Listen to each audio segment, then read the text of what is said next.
If you have a workflow you would like to save on your Design X, you can define what we call a process on the part. So if you go there on the home, you have a process designer, and then you have a run scans process. So process designer, I will create a new process, which is going to be the one on that file. So I got two files I need to clean up, then align, and then combine the meshes or the cloud, and then create the mesh. So let's do that. First thing is I need to get rid of those points, which are noisy points there. So if I go here on the list of features, I need to make a filter noise. So I will drag the function there. Then if the noise is removed, I need to align the part. So if I go on the top here, I got the function align between scan data. I need to make first the rough alignment, then I need to make a fine alignment. So now my two clouds should be aligned. Then from that, I will maybe combine those two clouds. And from the combination, maybe I can make also a sampling. And finally, I will create a mesh. So I will triangulate.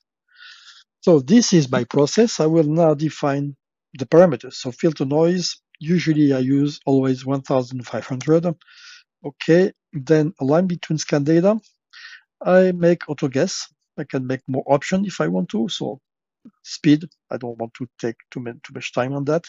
Then the second one, I need to make global and precise, global and fine. And okay, then combine, I want to combine it to point cloud and also remove overlapped regions. Sampling, I want to sample it by uniform distance to 0.25. Okay, so you define whatever you want. And the triangulation here, I need to define mesh construction with that parameter. And okay, my process is called design process 3. I can rename it or I can leave it like that. And I will just exit. Now to launch it, I need to run the scan process. So the software asks me which one. So that is the last one. The clouds I need to use is Control H, so select all and OK. And now it will run automatically the different operation I asked for until I reach the end of the macro. Here it is. So if you want to record some processes like that, you can do it. Also, if you want to work on different files, you can run the scan process and go back to the scan process designer. And instead of defining your process and launching the process on the current file, you can use here the run batch process. So here, if I launch the batch process, the software opens a batch process. I can add some files, so many files if I want to.